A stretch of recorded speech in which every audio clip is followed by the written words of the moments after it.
오늘의 말씀 사사기 14장 1절부터 9절 말씀.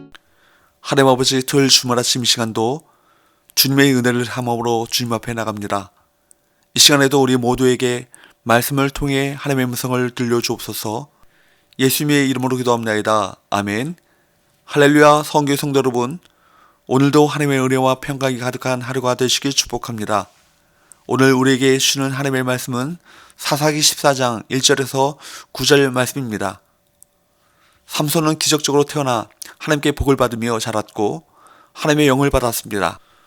특히 그는 모태에서부터 나시린으로 구별된 사람이었습니다. 이제 삼손은 나시린으로서 이스라엘을 구원하기 위해 놀라운 일들을 시작할 것처럼 보입니다. 하지만 실제로 삼손이 보여준 모습은 우리의 기대와는 전혀 달랐습니다. 1절 2절 삼손이 딥나에 내려가서 거기서 블레셋 사람의 딸들 중에서 한 여자를 보고 올라와서 자기 부모에게 말하여 이르되 내가 딥나에서 블레셋 사람의 딸들 중에서 한 여자를 보았사오니 이제 그를 맞이하여 내 아내로 삼게 하소서 하매 삼손은 딥나에 갔다가 어떤 처녀를 보고 돌아와서 아버지께 그녀를 아내로 얻어달라고 떼를 썼습니다.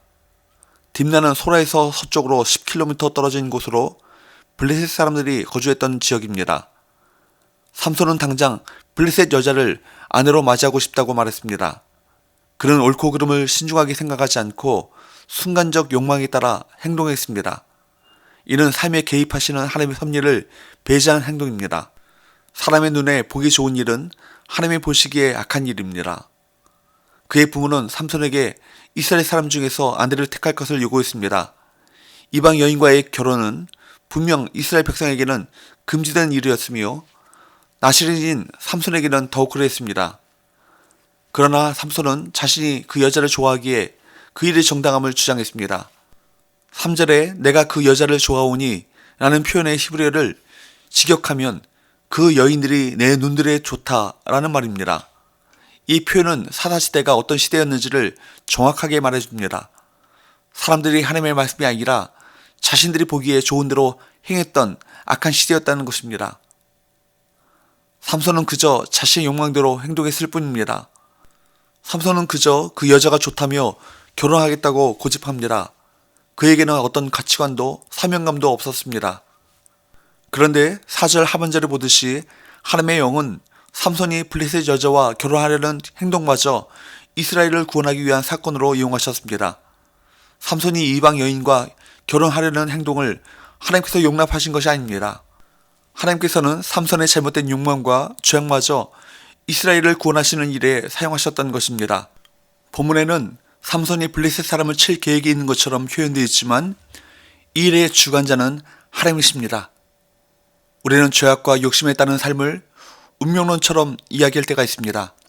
하지만 하나님께서는 우리의 악한 모습에도 불구하고 약속을 성취해 나가십니다. 삼손의 부모는 때를 쓰는 삼손에게 못 이겨 그의 결혼을 주선하기 위해 딥나로 갔습니다. 그런데 5절 6절에 보듯이 삼손은 혼자 포도원 안으로 들어가 그곳에서 달려드는 사자를 맨손으로 때려 눕혔습니다. 그가 이렇게 할 수 있었던 것은 하나님의 영이 초인적 힘을 주셨기 때문입니다. 사실 나시린은 민수기 6장 1절에서 4절의 말씀에 나와 있는 것처럼 포도나무를 피해야 합니다. 또한 삼손은 사자를 처치한 일을 부모에게 알리지 않았습니다. 나시린이 죽음을 접했을 때 치러야 할 정결 예식을 번거롭다고 생각했기 때문입니다. 하나님의 율법은 그의 안중에 없었습니다. 오늘 우리의 발걸음을 주님의 말씀에 굳게 세워 죄악이 주관하지 못하게 해야 할 것입니다. 7절 그가 내려가서 그 여자와 말하니 그 여자가 삼손의 눈에 들었더라. 하나님의 율법은 안중에도 없는 삼손에게 그 여자가 삼손의 눈에 들었다라는 7절의 진술은 자기 소견에 옳은 대로 행했던 사사시대의 영적 상태를 반영합니다. 삼손에게 여성 편력은 아킬레스건이 됩니다. 약점은 우리에게도 있습니다. 사탄은 그 약점을 알고 공격합니다. 사탄이 틈을 타지 못하도록 우리는 하나님께 기도해야 합니다. 8절에 보면 얼마 후에 삼손은 혼례를 올리기 위해 길을 떠났습니다. 그 길에서 그는 사자를 죽인 곳을 찾아갔는데 사자의 몸에 벌떼와 꿀을 발견했습니다. 9절에 보면 그는 그 꿀을 먹고 부모에게도 주었습니다. 그러나 그 꿀이 사자의 죽음에 있었다고 말하지는 않았습니다. 하나님의 율법에 의하면 죽음을 만지면 부정이 됩니다. 그러니까 삼손은 자신과 부모까지 부정하게 만들어버리고 만 것입니다. 인간의 패역함에는 한계가 없습니다. 욕망을 위해 사는 사람은 죄에 빠질 수밖에 없습니다. 여러분, 삼손에 대한 기대가 큰 만큼 그 실망도 크다는 것을 오늘 본문에서 확인하게 됩니다. 그는 자기 민족을 이방의 손에서 구원해낼 사사이자 거룩한 나시린으로 부름받았지만 그 기대를 완전히 저버렸습니다. 자신의 욕망에 충실하게 살면 하나님을 실망시킬 수밖에 없습니다. 하나님의 뜻대로 거룩한 삶을 살아 하나님의 기대를 저버리지 않길 축원합니다. 기도합시다. 하나님 아버지, 자신의 욕망에 눈이 멀어 하나님의 말씀을 떠나는 어리석은 삶을 살지 않게 하시고 하나님이 보시기에 좋고 선한 것을 선택하며 살아가게 하여 주옵소서. 예수님 이름으로 기도합나이다. 아멘.